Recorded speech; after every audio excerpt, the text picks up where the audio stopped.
Well, thank you, everybody, and welcome to number 216 of our series of interfaith discussions and presentations.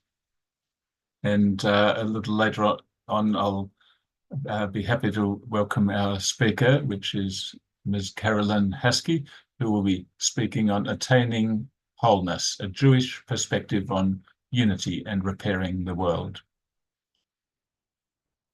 And so we'll begin with an acknowledgement of country. And Carolyn, you've offered to do that.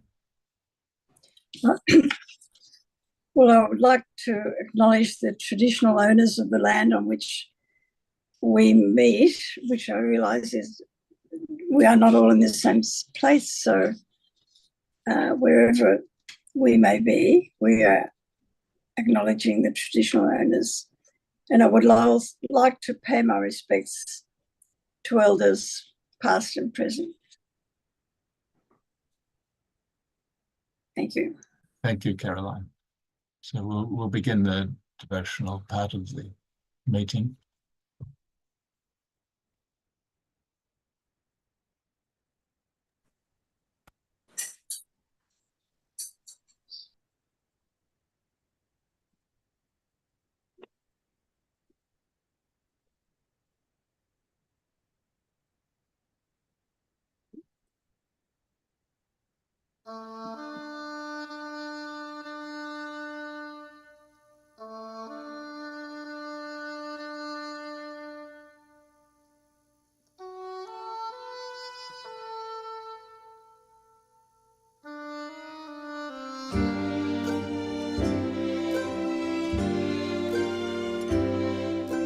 May the Lord protect and defend you.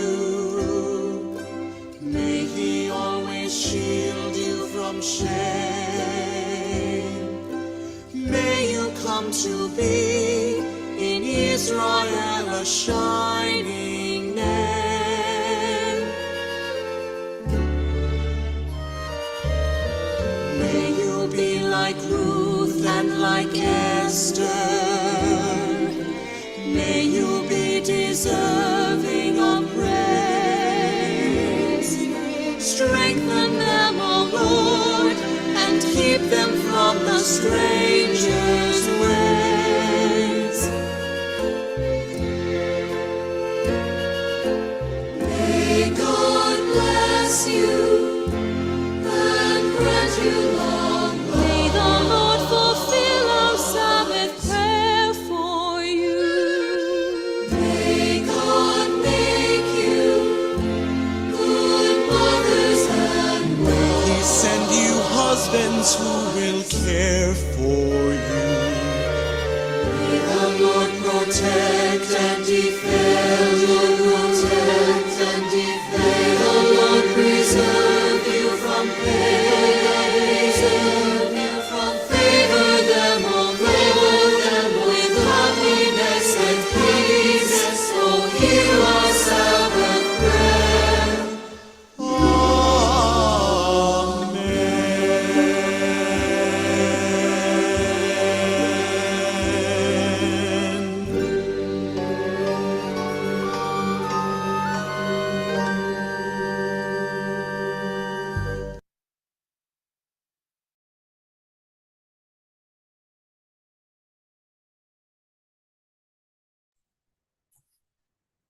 Never may brother hate brother, or sister hurt sister. United in heart and in purpose, commune sweetly together. I will utter a prayer for such concord among family members as binds together the gods, among whom is no hatred. I bind you together, assemble for worship of the Lord, like spokes around a hub. Hindu writings.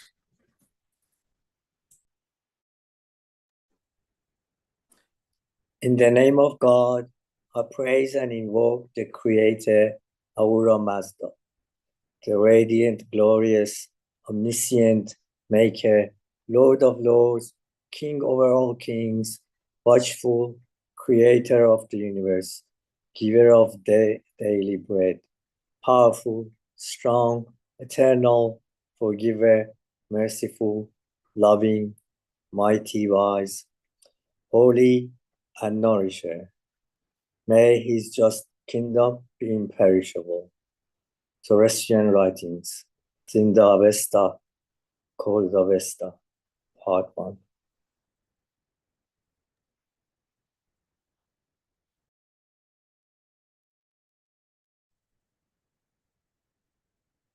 Just as with her own life, a mother shewed from her own. Her only child, that all embrace, thought for all that lives be thine, and no embrace love for all the universe, in know its height and depth and breadth, unstained love and armed by it within, not rousing enmity. The Buddhist writing Sudanimpata.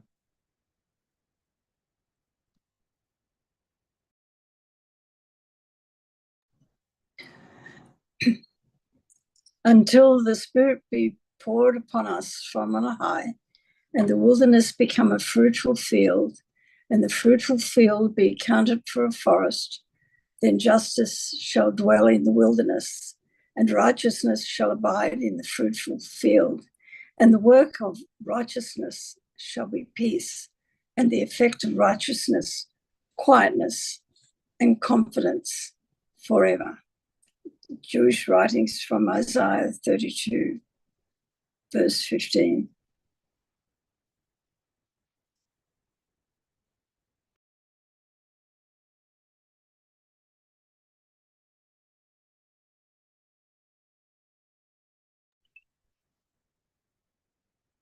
Am I next? Yes, thanks, Reverend. Sorry, I have to get the. I'm trying to get the reading. Sorry, I'm trying to get the screen. I'm sorry.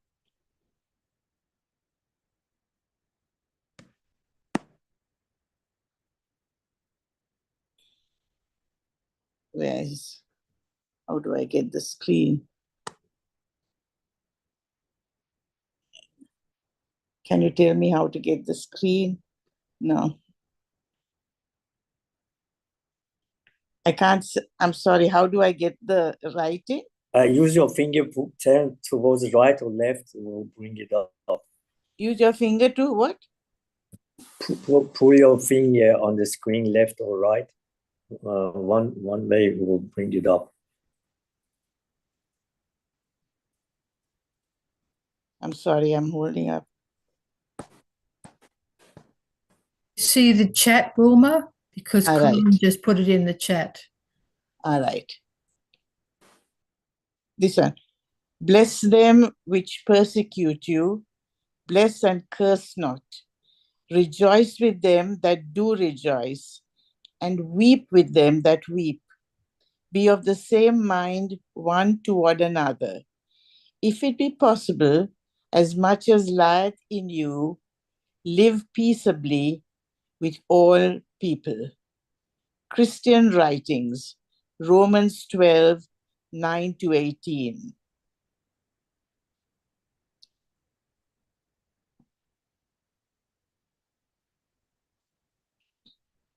Moreover, to Moses gave we the book, and we raised up apostles after him.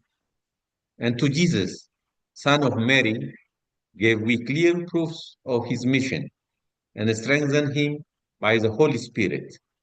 So oft then, as an apostle comes to you, without which your souls desire not, swell ye pride, and treat some as impostors, and slay others. Islamic writings, Quran, Surah 2, number 2, verse 81.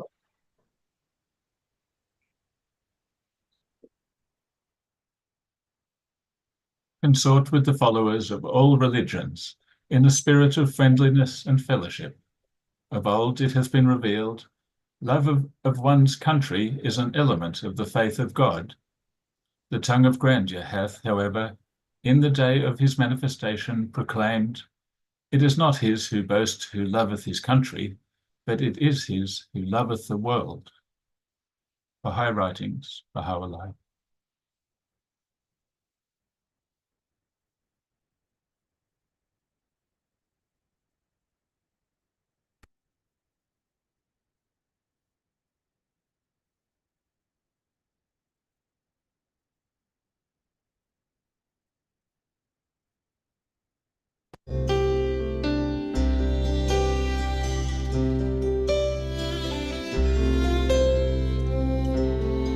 Sometimes the right way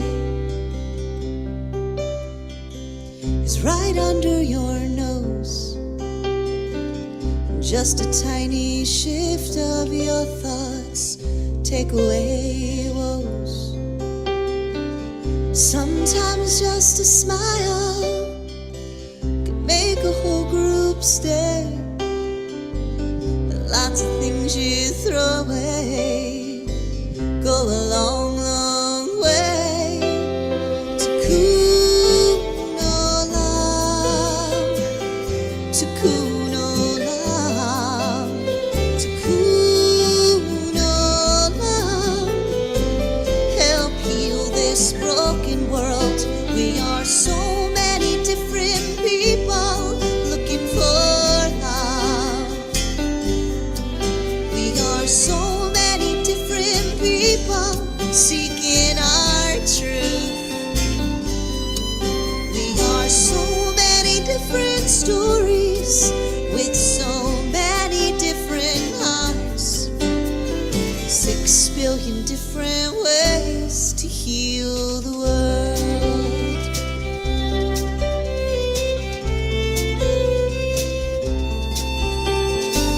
My father called me this morning. He said, Pip, go sing your songs. This broken world we enter needs our rights to heal its wrongs.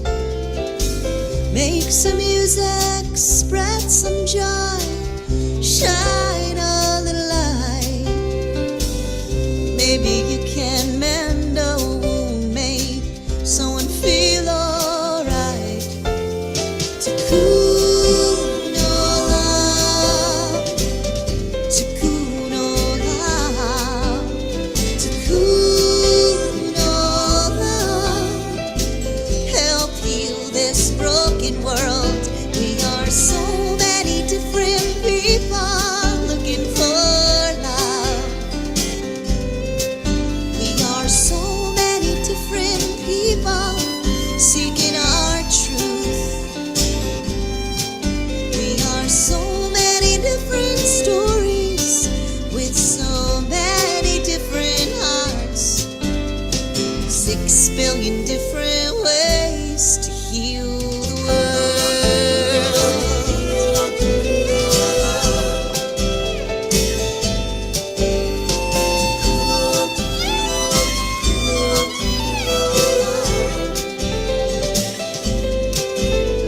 Tikkun olam,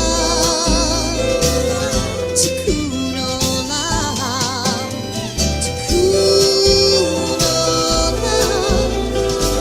Help heal this broken world. Tikkun olam, tikkun olam, tikkun olam. Help heal this broken world. Tikkun olam.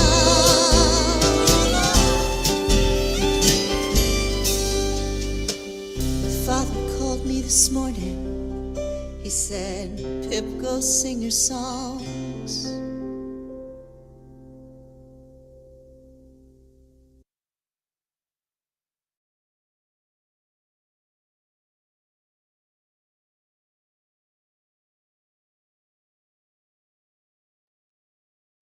Thank you very much to all the readers, and thank you everyone for being here. And now it's my very great pleasure to welcome our presenter for tonight. An active member of the Jewish community, Carolyn Haskey, has been involved in interfaith work for many years. She is a member of Religions for Peace, New South Wales, and the Women's Interfaith Network, WIN, where she has recently become the convener. Caroline was the first female president of Emmanuel Synagogue in Sydney, and as a member of the New South Wales Jewish Board of Deputies, Caroline frequently travelled to rural and regional areas with Josie Lacey, member of the Medal of the Order of Australia, to give talks to the public. And professionally, Caroline is a psychologist in private practice.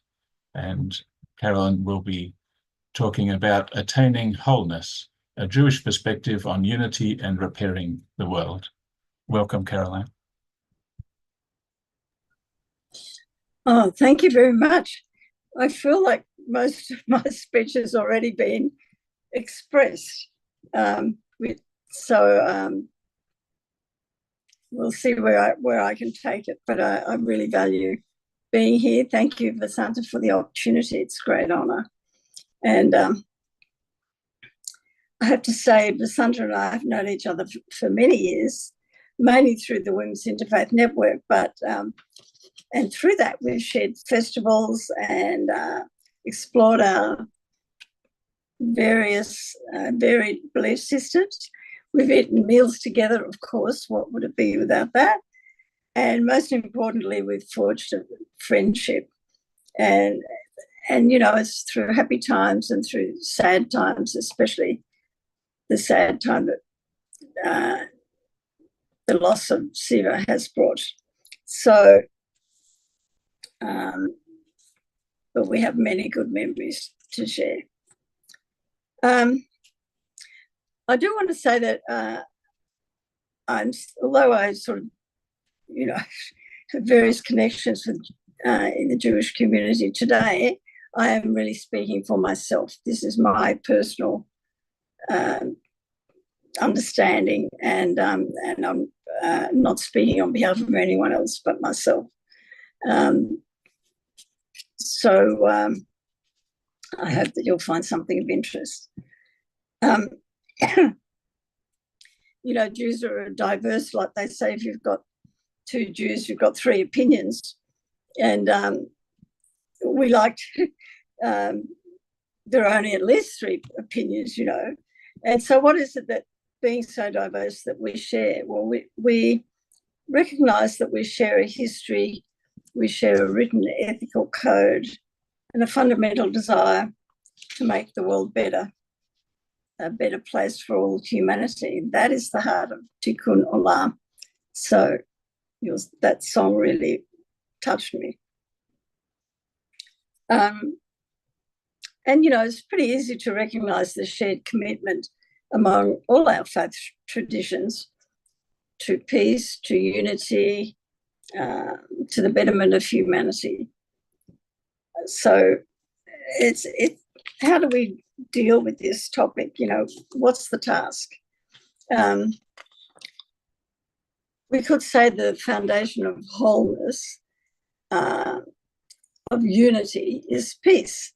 That's a sense of at one with. You know, in psychology, we speak of it as a felt sense, and that's a sort of knowing that can be hard to put into words.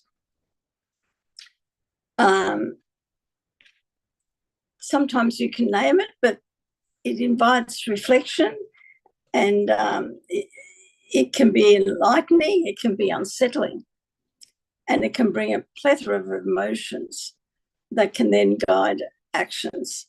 So how do we discern and make the choices that we have before us as we live in this world? So in Judaism, peace in Judaism is not just an aspiration, it's a divine mandate. The Hebrew word for peace is shalom. It shares a root with shalem, which is a word for wholeness and completeness. You might be familiar with the priestly blessing. Oh, sorry, I'm just trying to get this to stay still. Which is found in Numbers and in the Hebrew Bible. And it says, may the Lord bless you and keep you. May the Lord make his face shine upon you and be gracious unto you. May the Lord lift his face to you and bring you peace. And this is the oldest known, sorry, do you forgive me? It's the oldest known biblical text we have. It's found in, they've found amulets in Jerusalem with these verses. And it goes way back several thousand years. And when it concludes with, may God bring you peace, I'm always very moved when I see people. We hear it in every service in the synagogue. The rabbi or whoever's conducting the service will give this blessing. And I'm always very moved when I see whether it's a kid having their bar or bat mitzvah, which is their initiation into so-called adulthood in our tradition, or whether it's a baby naming or whether it's someone celebrating something.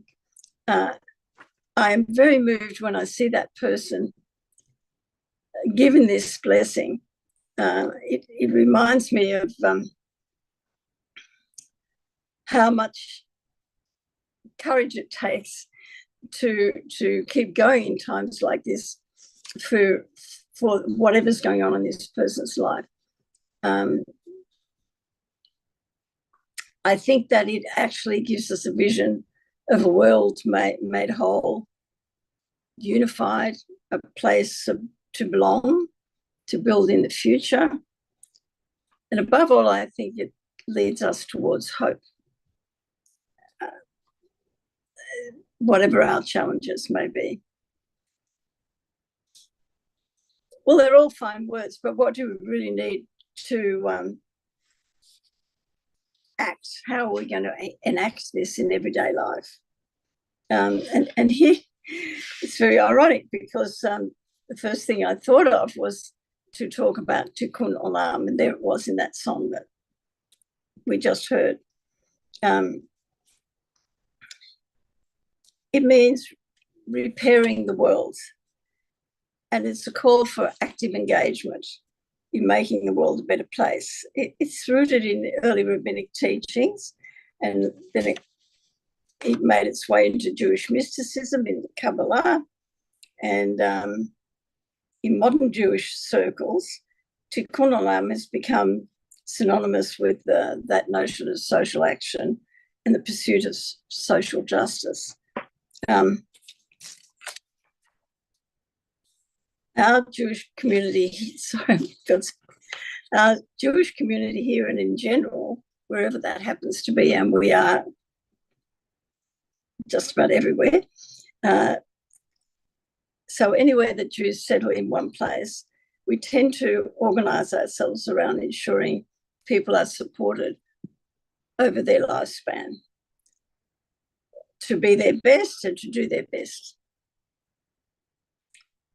So in the community, one of the first things that we do, if you are establishing a new community, is to deal with the end of life. So we're commanded to set up a Hevra Kadisha, which is a funeral parlour, I guess, to carry out the rituals associated with death and burial. And that's a holy act. And it's we have one in Sydney, not far from here, and some of you may have seen it, because we have many rituals which are meant to, honour loss but celebrate life. We have a plethora of groups and organisations offering assistance across the lifespan. So we've got aged care homes, we've got hospitals, Jewish schools, youth groups, and of course synagogues of various denominations. And it's very interesting that if you can go to any synagogue in the world, and you will find something familiar in that service. It may be vastly different from what you're used to, but the common thing that it will have is Hebrew.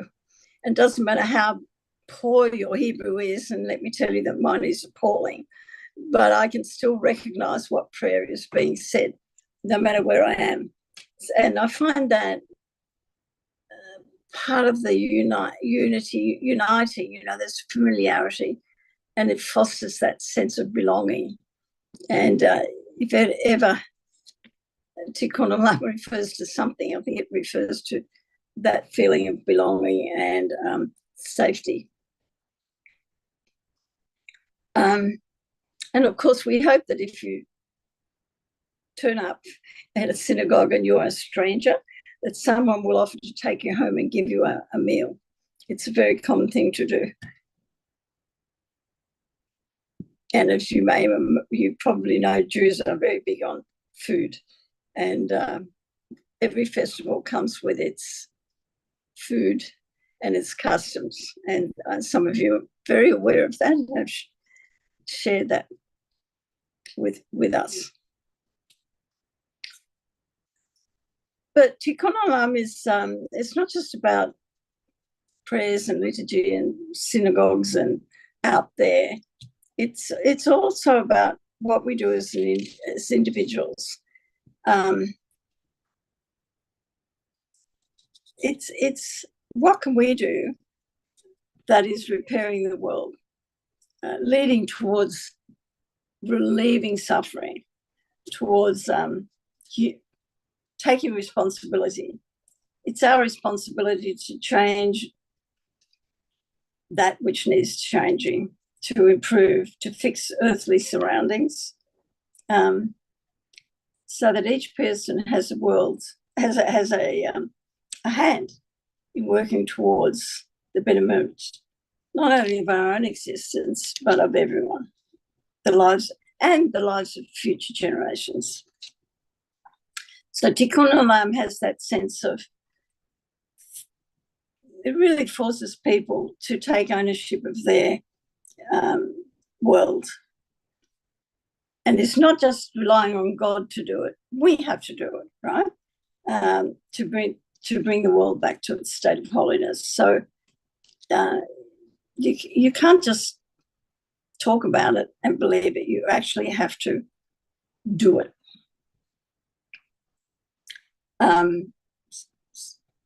So it's just, there are many ways of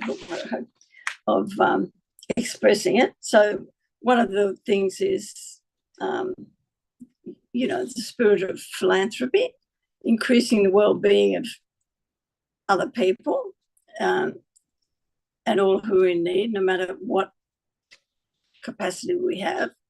There are many practical things we can do. And social welfare and volunteering and sharing physical resources are ways in which people can express make the effort to make life better for people.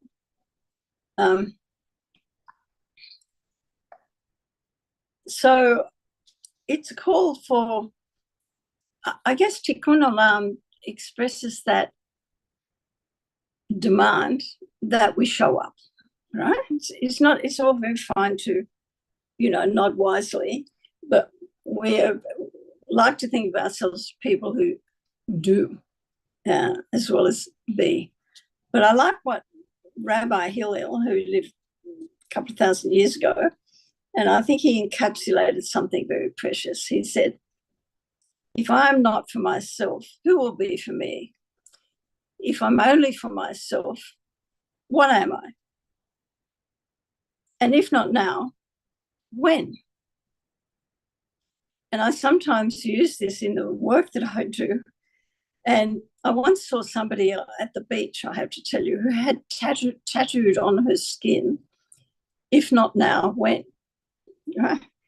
And it's called for action, but I think it encapsulates life in that it says we have to care for ourselves individually. If we do not take care of ourselves, physically, spiritually, relationally, we cannot be there for other people. We either become very self-sacrificing, and eventually that can make life difficult rather than better, or we can become too much for ourselves. But we need to have, there's such a thing as healthy narcissism. We have to value ourselves and we have to love ourselves as the prerequisite, I think, for being able to fulfill the second line of this, which is, if I'm only for myself, well, what am I, right? And this says that we, all human beings, we are relational creatures. We fare better when we're in relationship. And acting that out is part of repairing the world, bringing unity, bringing wholeness. And of course, it's we can't delay, if not now, when? It's now. So it's a call to action, to seize the moment, to, do your best.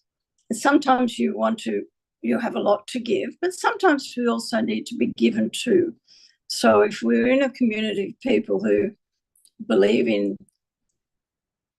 taking responsibility, in sharing, in community, then that is part of the work of making the world a better place, I believe. So we can talk about doing a mitzvah. So someone does something nice for someone else, and we can say, oh, that's the real mitzvah that you did. But really, that just means it was a good deed, so to speak. Sorry, I'm just trying not to move the screen around. It was a good deed. And it also has that meaning of commandment. A bar or bat mitzvah means you're a son or a daughter of the commandments, right? So it's an obligation. It's not so easily ignored, right? So, and this, when we say it's a commandment, I don't know how many of you are aware, but in the Torah there are 613 commandments. And if we were to try and keep all of them, we would probably fail. But we do our best to subscribe to them, to the laws and the customs and the practices. And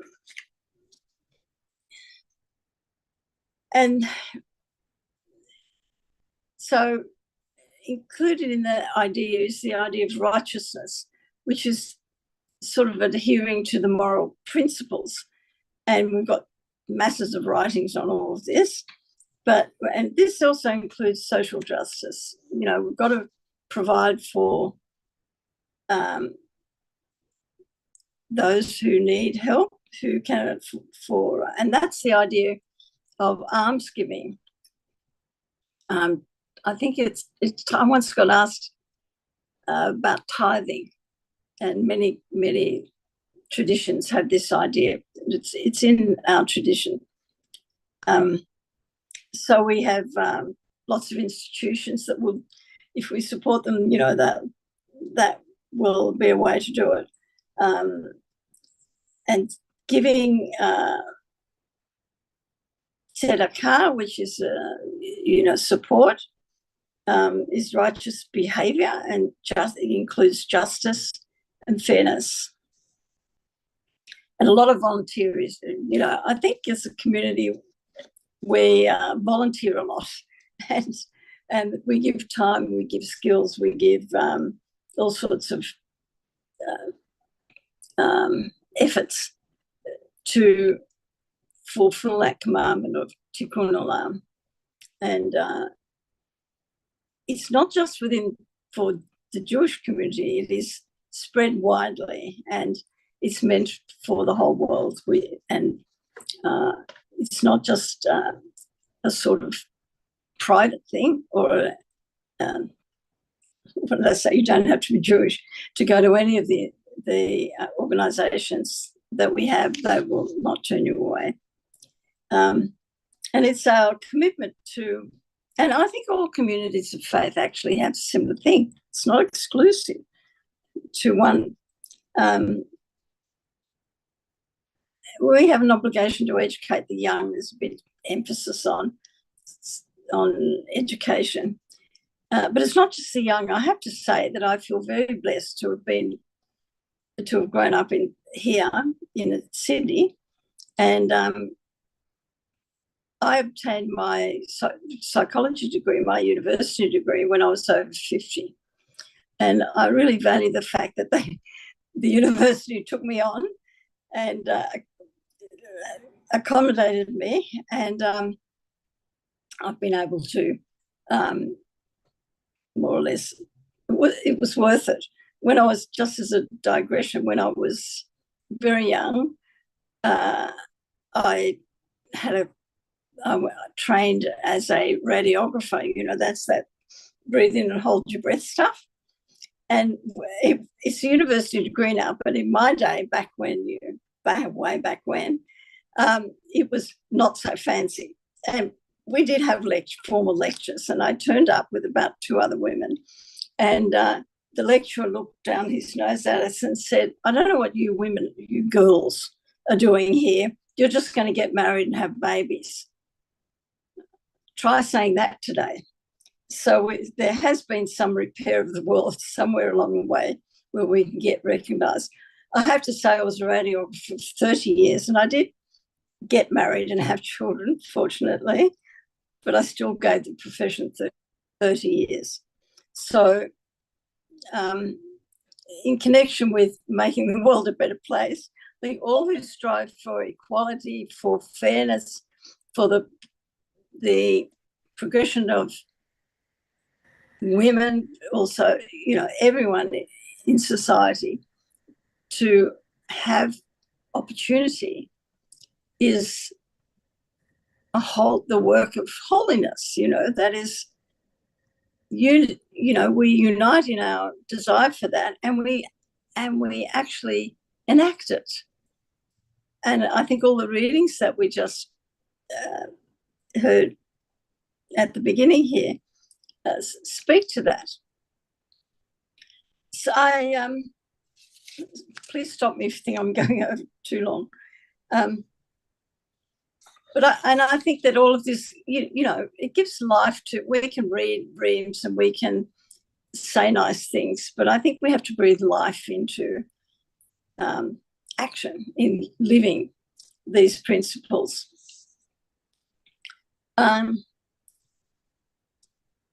Some other expressions that I just sort of that I really value are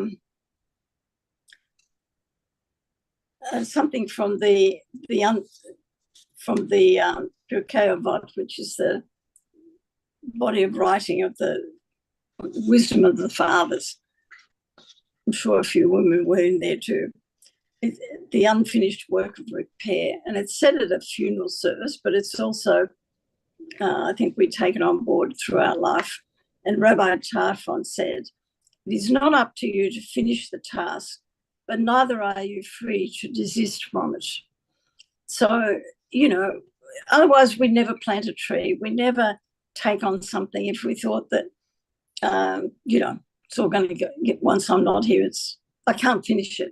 You know, we have to be part of the whole.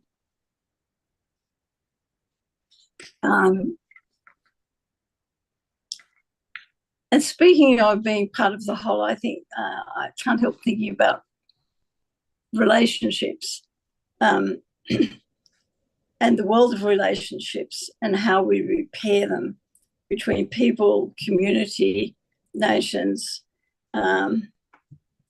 We can say that the Talmud, which is not what it's the commentary on the Torah, the Jewish Bible, there's this huge body of work called the Talmud. And it teaches that the Torah was given, so the Bible was given to bring peace into the world. And the practical way to express that are acts of kindness, loving kindness, social justice, and what we're doing here, which is interfaith dialogue.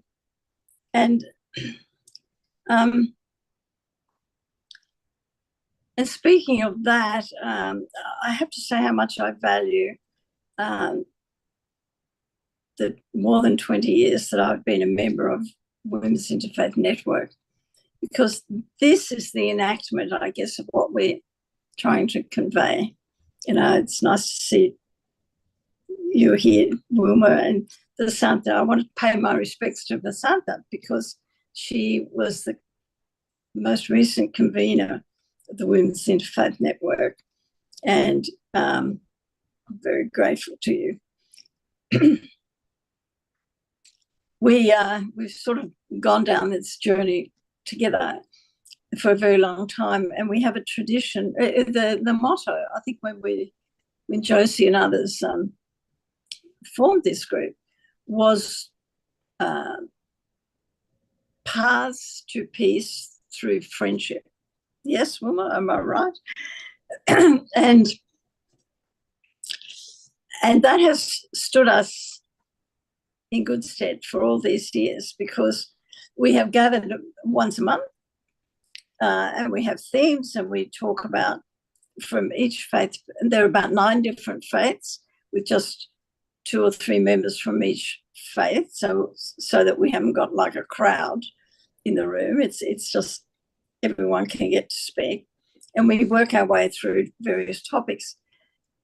And there's one unifying, if ever we talked about unity, the most common thing we find is that we will say something, one of us will say something, and somebody else from a completely different tradition will say, oh, that's us, we say that, some version of it. And it's happened all the time, because what does it teach us? That we are sharing the work of repairing the world, that we all stand in that space where we want to heal, where we understand something about the human condition, and we have our various ways of explaining it and expressing it. But at the end of the day, it is just as it is in, I got a bit sidetracked, but I was going to talk about relationships. And one of the things in psychology is that this idea of disjunction and repair. So, within personal relationships, within a family, let's say, things get a bit rough and things are not going well. And the idea, it's called disjunction, if you like, and it can be very painful. But the strength, the bond that exists between those people, let's say between a couple, they have a bond of connection, of attachment. It gets shaken around when troubles come along. The task, the tikkun olam, if you like, the task is to repair that bond, not to discard so it's all too hard and throw your hands up. I mean, okay, we have to be realistic. But in an ideal world, that bond can withstand difference. It can be repaired. And from that microcosm of the family, we can understand the wider world, and with all its diversity, with all its challenges, with all its I was going to say, there's a Yiddish word, that's the other language of the European Jews, which is my background. There's a Yiddish word, it's a sort of mishigas, which means it's craziness. We all have our foibles and our places where we get tripped up and where we lose it, and then we hopefully can get back into connection.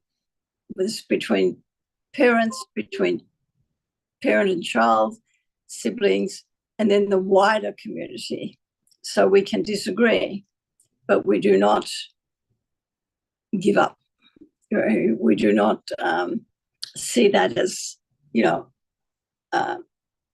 irreparable. Tikkun Olam teaches us that we need to stay, we need to show up, we need to understand, we need to listen. And, there's a saying, we have 2 ears and 1 mouth, so we can listen twice as much as we speak. And sometimes I have a great deal of trouble with that, but mostly, but I am now living with my 18-year-old grandson has moved in with me last month because he's going to university here. And I'm learning to listen all over again because he likes to talk. And I have discovered the joy of listening and not speaking quite, not voicing, especially not being judgmental. So there's a powerful quote from, many of you will have heard of Rabbi Jonathan Sacks. And here's a quote on peace and unity. And he said, "Peace is not merely the absence of war, but the presence of justice, law, order, in short, of a moral and political culture in which people recognize the dignity of all human beings and share a commitment to the common good." And I think this is his deep belief in the necessity of, whether it's in the family or the wider context, mutual respect, justice, and shared responsibility as the foundation for true peace and unity and wholeness in society. And just a few more Talmudic sayings that many of you will know. There's a Talmudic teaching that he who saves one life saves the world in its entirety. And every human being, we teach, is created in the image of God. So saving a life is equated with saving all of humanity. And the other one is in Leviticus, it says, "Love your neighbor as yourself." It's also put in the negative, do not do unto others what you would not like done to you yourself. So it's very, I think it puts brakes on on how to behave. So these are very high ideals, but without them, what do we have? So I think we are striving for an ethical and peaceful behavior and for coexistence. And I've talked about we, but and then there are all interfaith communities have much to offer, and hopefully it will grow rather than diminish as we go forward. We absolutely have to build bridges between faith communities and learn from each other and stand together.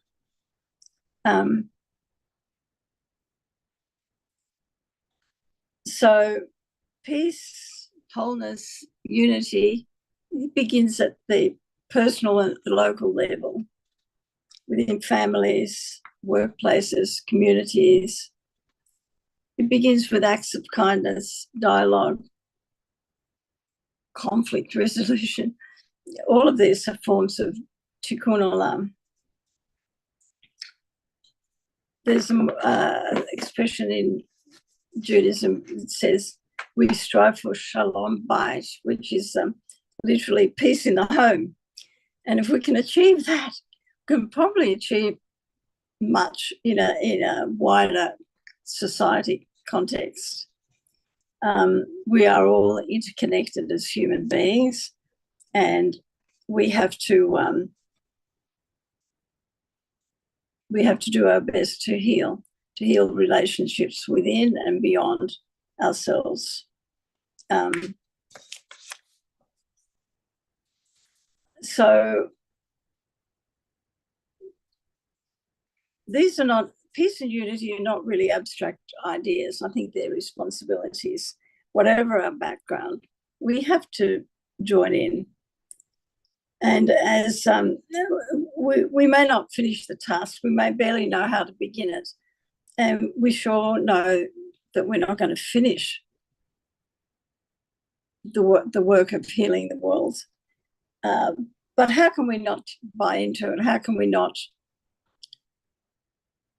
participate and give it all our heart, all our energy, and bring goodness and kindness to the space that needs so much healing? I'll leave you with one last blessing. So it says, may the one who makes peace in the heavens bring peace upon us and upon all who dwell on earth. One more thing. I just want to mention that there are many women who I haven't mentioned. I think we need to appreciate more the strength of women. We just had International Women's Day, and we had at our synagogue the most wonderful function with 5 wonderful women who told us how they were changing the world. One of them is our own dear Rabbi Jacqueline Ninio. And if you turn on to Soul Search on the ABC, it's a radio, it's a podcast, I think, one of their programs. She is the latest interviewee on that program.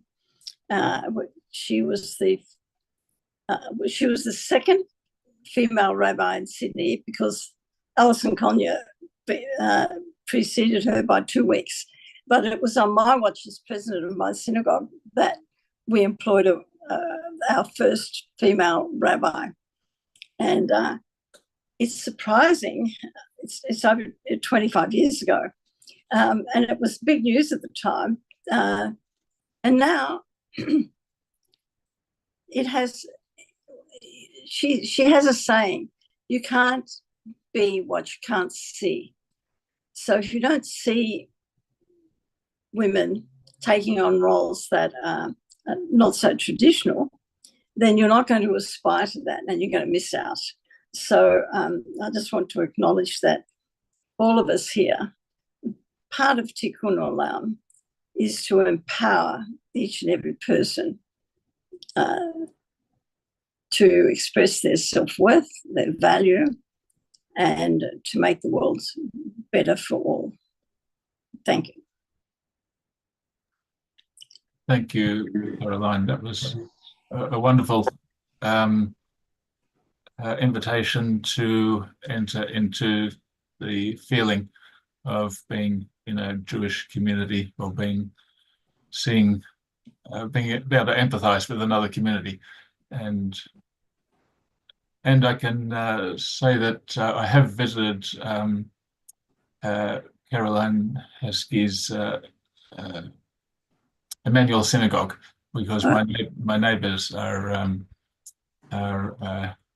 Jewish and wonderful people. They do Tikkun Olam, and that seems to be, I didn't know that until now, but I can see now how that's a guiding principle. And I've also felt very welcome at the synagogue.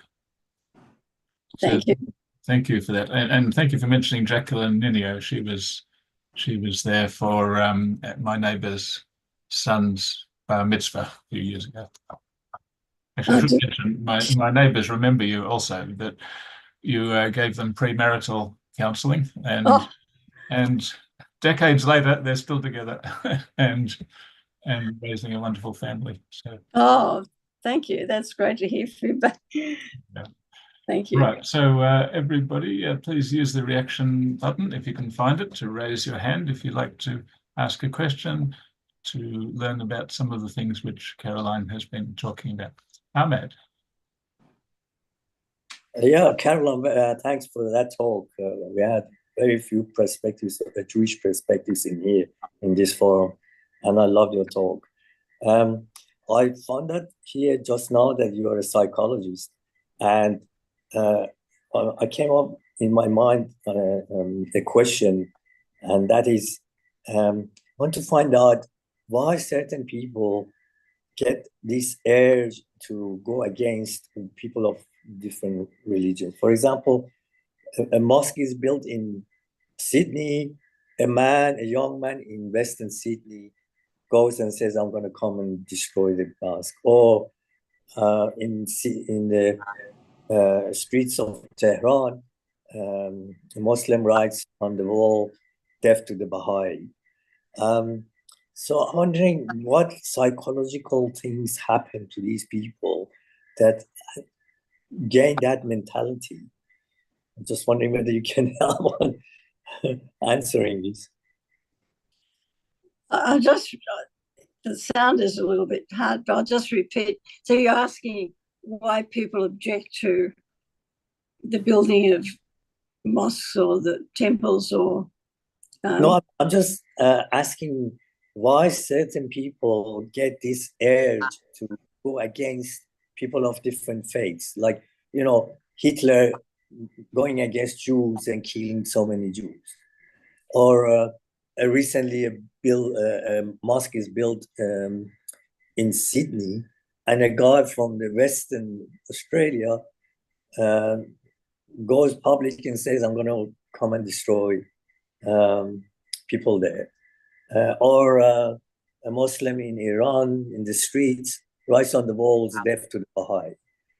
You know, I'm sure you know that Baha'is are persecuted. You know? So yes. I just want to know what changes in their mentality that they go and raise these sort of things. They go against others, you know. Well, I think you're speaking about, you know, there's a certain, it's very troubling. It's better that, sorry? Better if we could ask a question on the topic that she has taught, because I don't well, think she's here to...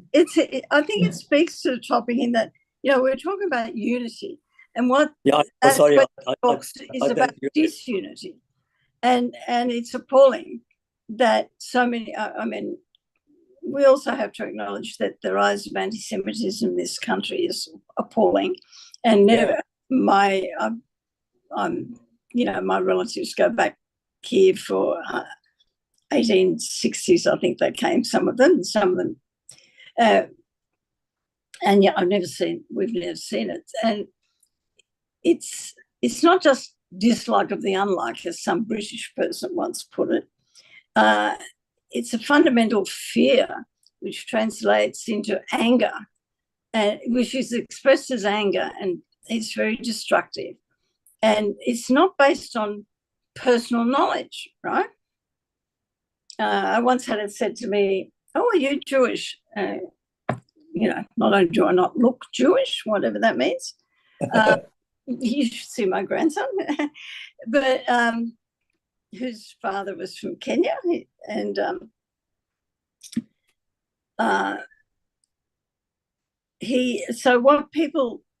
what someone said to me once was, oh, you're Jewish. Oh, but you're really very nice. Right? Now, it's quite mild compared to what, you know, fire bombings or violence. But it's that sort of lurking in the mind of I don't know about these people. They're not like me. Therefore, they must be dangerous or destructive to me and my world. And it's a very ancient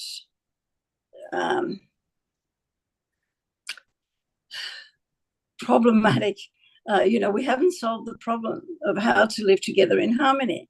whichever group, religious faith we belong to, whichever community, you know, that is the task. It's an eternal task to promote harmony. I mean, these words hardly describe it, but it's to diminish hate and to make people, okay, so it's coming to me. Give me time.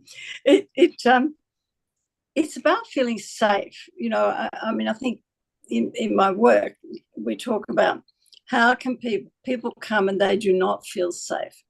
And the task is to unpack that. And what is it about these people, the situation you're in, or what's happened? How can we promote safety? And we need a community to do that, because it's no good feeling safe if you feel the only place you are safe is behind a locked door on your own. That's not the world we want. We want to be able to walk into any place of worship, as many of us here experience, right?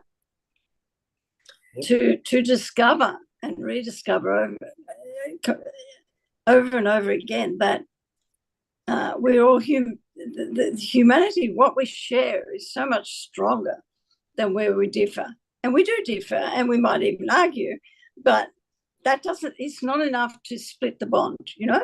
I was thinking about relationships as like elastic, you know? You can stretch them and stretch them, but they won't break. They'll come back like elastic into a good place, you know?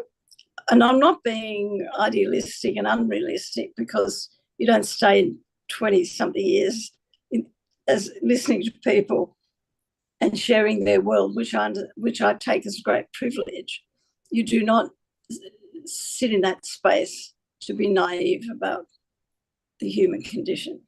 So I think I wish I could solve the problem of why people express their fears or their ignorance or their uncertainties about themselves by denigrating others. We haven't solved that one, but this group is doing its darndest to heal that. As you say, there's a number of things that could cause that. I mean, misunderstanding, fear, lack of knowledge, you know, as you say, and historical backgrounds. All these combine and cause these sort of things. Well, you know, it's a pity that the people who have all this misunderstanding and ignorance, if you like, or are not aware, that they don't go out and explore it and find it. So the big elephant in the room that I haven't mentioned, no, it hasn't been mentioned, in our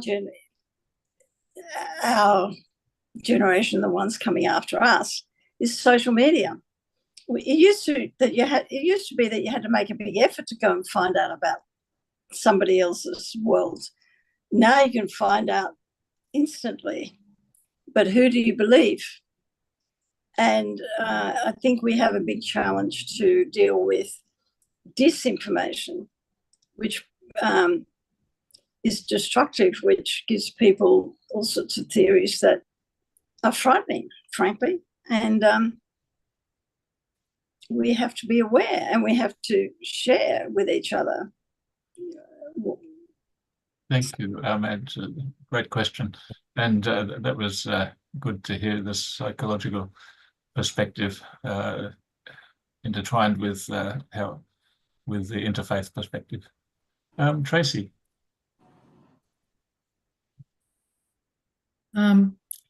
Anyway, firstly, Caroline, you've really given a very warm presentation, and I liked some of the ideas of paths of peace through friendship. But I wrote down. By the way, Josie Lacey, she also worked with the United Nations Association. I I'm not aware that she was in the United Nations Association. Mina Batra was, and she belonged to WIN for a long time. Right. But anyway, I wrote down that, and I would ask you just to explore it a bit more, the link between peace and hope. Well, great question. Well, what comes to mind is, without hope, what do we have? I think we have a state of despair and hopelessness, and giving up and a sort of who cares? What can I do? I'm just one little, another Yiddish word, very nebbish. I count for nothing, and that is not an attitude that promotes hope. We need to perceive that there is a future out there for the generations that come after us. We need to be able to tell the young that they are making a difference, that they have a world that needs them to be whole, to be grounded, to know the difference between righteousness, if you like, and gratitude, and taking action and being destructive and buying into something that is harmful.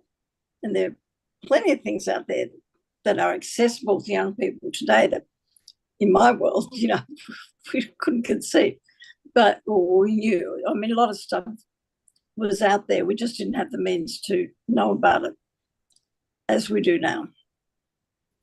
So it's challenging, but I think without hope, and where do we get hope from? Well, first of all our traditions offer us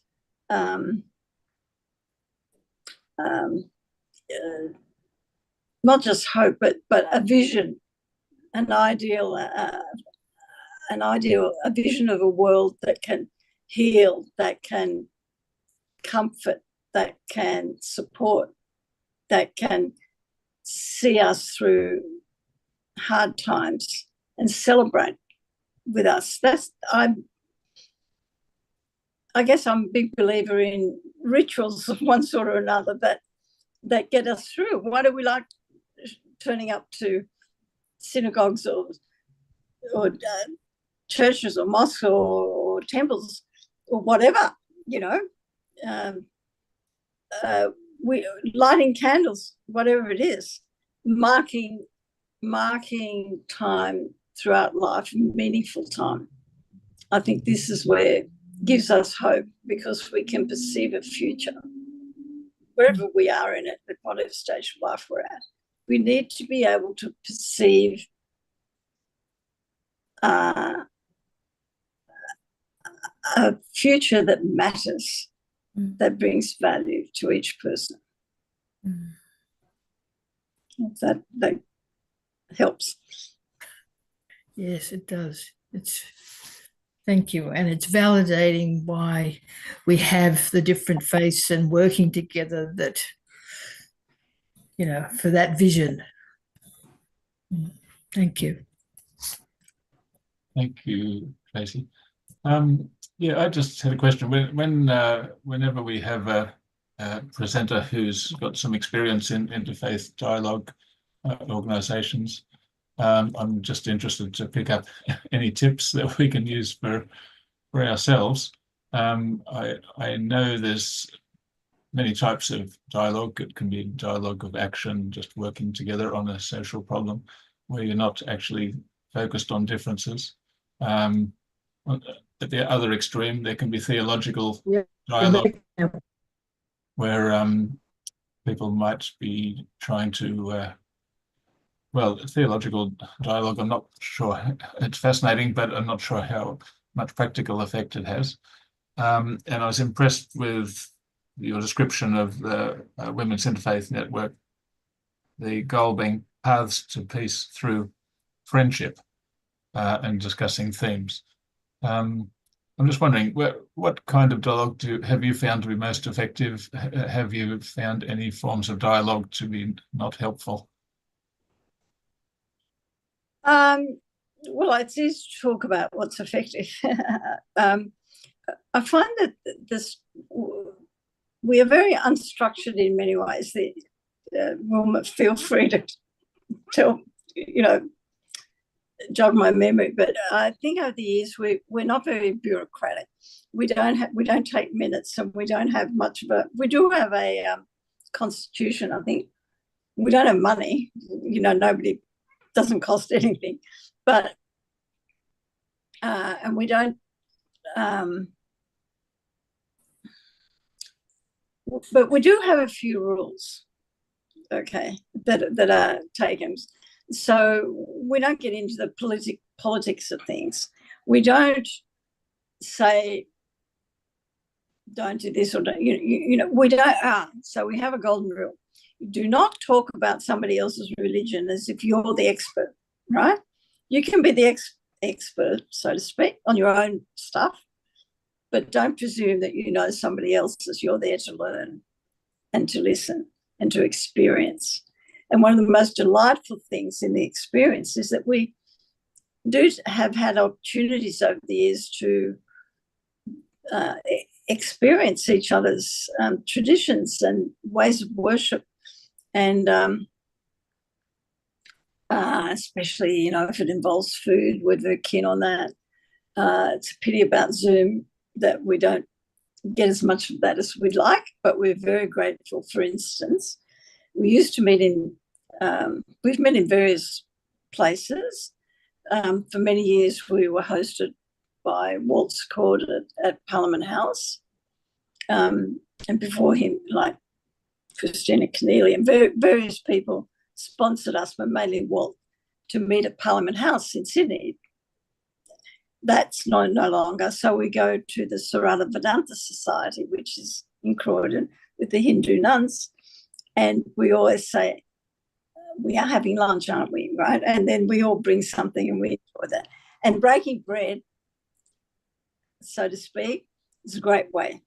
So we share each other's life events. So when my two grandsons had their bar mitzvahs, which is they then can be counted as a man, so to speak, grown up, even though they're just 13-year-old boys or girls. I invited the members of WIN and Wilma and Basanta and Siva and many others came. So, I think one of the values of that sort of thing is it demystifies it. You can't say, oh, you Jews do this. No, come and have a look. The door is open, right? And it's that experience, the same as when I come to the Baha'i temple, to all the other places. And my late partner, first of all, I've been widowed twice, to be honest. So my husband, André, was born in Egypt to a Jewish family, and they had to leave forcibly in 1948. He came here, was a 10-year-old boy, and they were a French-speaking family who'd been in Egypt several years. A couple of generations, but anyway, that was the end of that. And they came here just to show you how varied Jews amongst themselves, we all. So when he and I got together, his mother was saying things like, "You Australians, you're very funny people," right? And my father, who came from it, his mother was born in a Stetla village in Lithuania, right? Came here as a child in the 1880s, so my father was kind of assimilated. And he's saying to me, they're very foreign, aren't they? And this didn't mean he didn't like them. He loved them. He just thought things were different. So this was like a mixed marriage, if you like.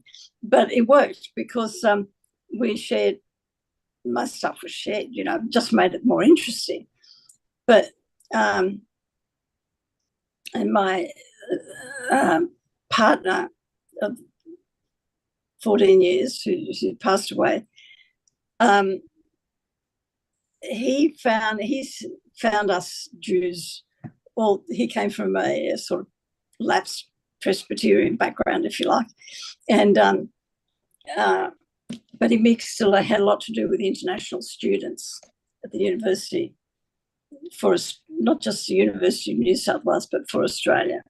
And he said he couldn't get over the, you know, when he came to the Jewish thing, the Friday night, he came to appreciate the tradition of the Friday night Shabbat dinner. And I think that's been a bit of the glue that holds our community together, because it's predictable, it's a ritual, it's got an atmosphere about it. And he came to appreciate it very much. But then he said once, "You're all very tribal, aren't you?" You know, it was a nice thing to say, that he sort of found something that he could be part of. It didn't have to become Jewish, wasn't it? But he could share it. And if we can't share it all between wherever we are, whatever we're observing or not observing or whatever, you can't reduce fear if you never experience it, but you imagine, you have some fantasy of what it's like to be that kind of person. So interfaith dialogue works on connection. And it's, to be honest, I know that because some people have written about it, there's a wonderful rabbi in Melbourne, Rabbi Ralph Ganendi, who writes beautifully. And I know that he's had some struggles in the interfaith space, and but I personally, we or in the Religions for Peace, we have not had that. So, you know, it's just about listening hard and trust. Thank you. That's a great answer. To you said, you answered Ahmed by saying that that the religious hatred stems from fear, which stems from which is addressed by feeling safe, and a group like WIN demystifies the other. We become friends. I just want to add, thank you for recapping it like that. I think the other emotion that we never talk about, but which is acted out in life, in relationships, is shame. And there's a nexus talked about where you have deep shame, whether it's individual or group, the converse of that, the reverse of that, is rage. And where you get a shame rage thing happening, it's not nice, it's ugly.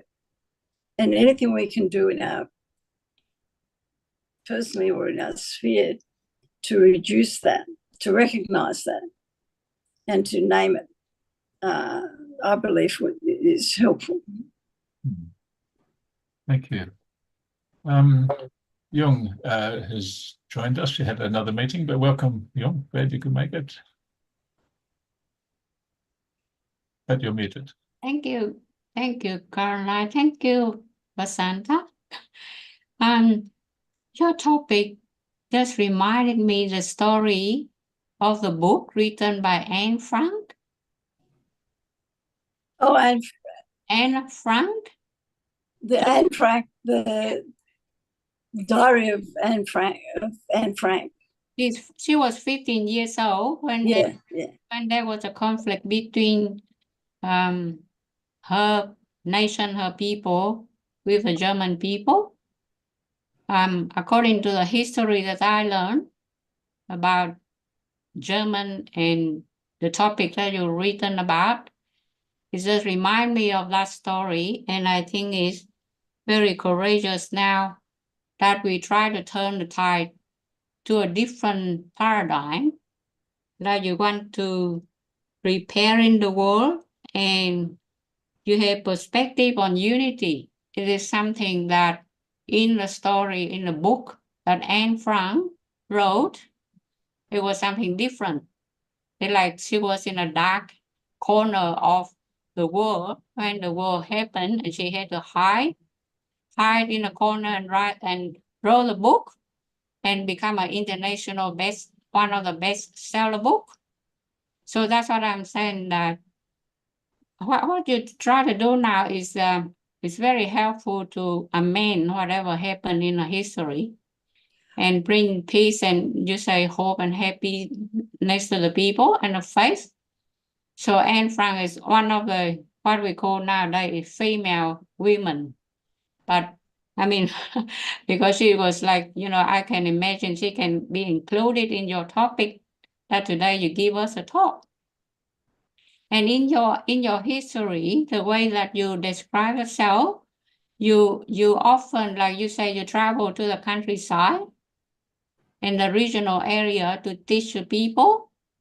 So why the countryside is like an attractive place for you to teach people there? You think you can bring unity and peace to the people of the countryside? And why the synagogue called Emmanuel?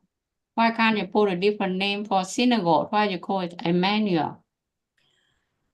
Oh, well, just on that, it used to be called Temple Emmanuel, but it was renamed Emmanuel Synagogue some years ago. It's just, well, it's very popular. Emmanuel is refers to biblical sense. But you're talking about the Diary of Anne Frank. Yes. Her story. Yeah, everybody should know about it because it was one of the famous, written by a 15 years old. She got caught in a conflict between her nations and the Germans. Well, she was hidden by non-Jews in Amsterdam for, I think she was there a few years, in fear of being discovered, and eventually she was discovered by the Nazis. Yes. She was taken to Auschwitz and she died of typhus there, and she was murdered virtually. And her diary was found by her father. It was found and published by her father. And there's a whole literature on Anne Frank. She represents the horror of the Holocaust, which I didn't include in my earliest speech, but I think all of us can describe some trauma in their history of their community. I'm aware of some, but not all. But the Holocaust, which set out to murder every last Jew on earth, and only the Nazis did not succeed in that because the war ended. So if you were in camp, there was nothing, or caught in Europe at that time, you only survived because the war came to an end. It didn't matter who you were, what you did, who you knew. I spent some years ago, we had a project called the 12th Hour Project, in which we, as a community, and we got trained in how to take an oral history. And we took our little tape decks at the time, and we went to people we knew in the community who were Holocaust survivors. And I think I did about 20 or more interviews. We'd walk in with turn the tape on, and the person would start talking. And, I've had a few challenges of my own in life, loss and etc. But I would never fail to be humbled by what I was being told, how these people survived, and every story was, a miracle. Some of them had a very strong faith after that. Some of them had,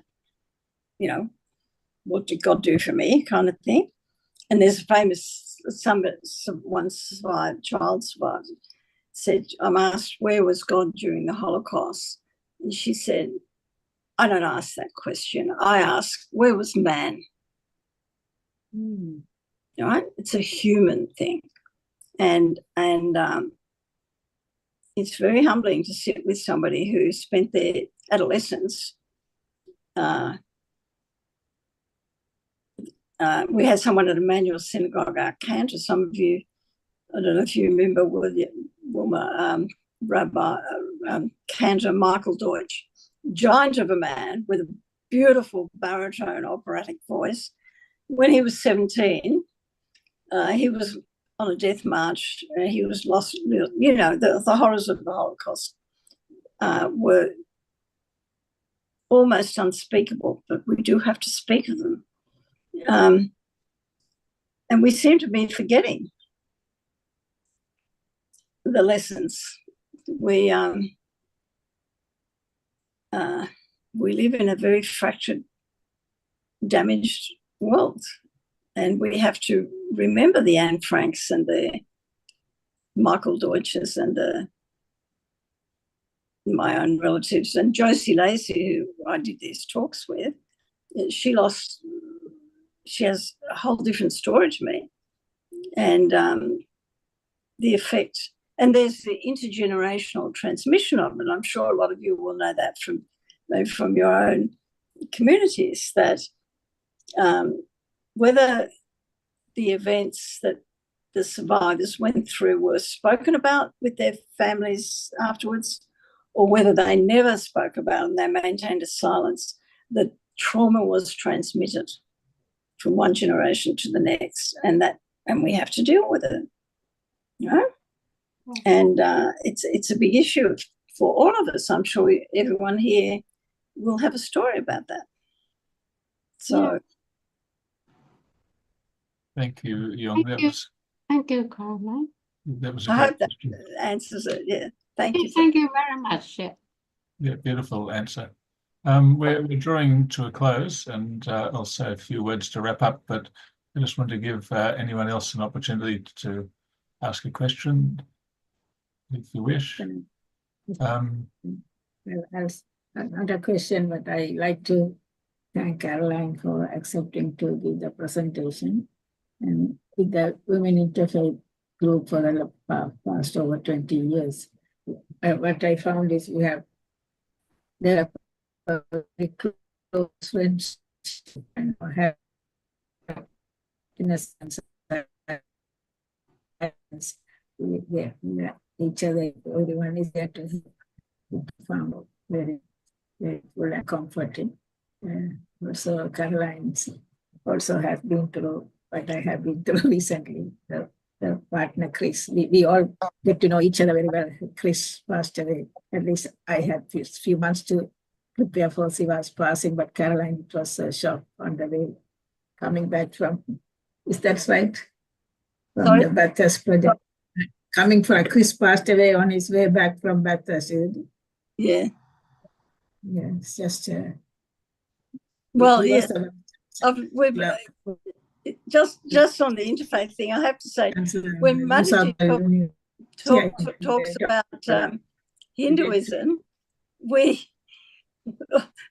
the Jews like Josie and I, you think Hinduism and Judaism, where's the connection, right? But we say, Mataji talks about, concepts of God and the different, the abstract and the different aspects, qualities and of God, are the way she describes it. And we Jews go, oh, we get that. We're monotheistic, you think, but we get that way of explaining and understanding what is meant by God. And we find that with everything, we've got that, or somebody will say, and it's that sharing, the essence of interfaith is demystifying, and it's sharing common humanity. And how else are we going to heal the world? Beautiful. I find the same thing developing in our group, like with Tracy, Maria, and everyone. We are becoming like close friends and help each other. I think the interfaith is though we have not extended out within the group itself, I think I find some peace and comfort and unity there. Comfort. I think we seek comfort, and what better way to receive it and give it than in doing what we're doing, being together, and I think sharing vulnerability too. We don't like to do that. We can't all be strong all the time. So. All right. Well, I'd like to thank Carolyn very much. I've certainly learnt. I feel like I have entered the world of the Jewish community a little bit deeper. Jung and I have both been twice to the Emmanuel Synagogue, and definitely been very welcomed there. And there was lovely refreshments afterwards, and anyone would talk to us, and we could talk to anyone. It definitely felt like a community. Some say that, well, there's some theologies which say that love came into the Bible with the New Testament, but if you read the Old Testament, it's all about God's love for humanity and teaching a community how to love each other in the various ways that love expresses itself in community. And you can still see that after thousands of years of history in where I visited, because I'm a Baha'i, in Haifa in North Israel, Yes. which is almost like a multi-faith or interfaith community. They have the celebration together of holy days, the Baha'is, Christians, Jewish and Muslim. So there is hope for the world, and we can see it in the Jewish community. Thank you.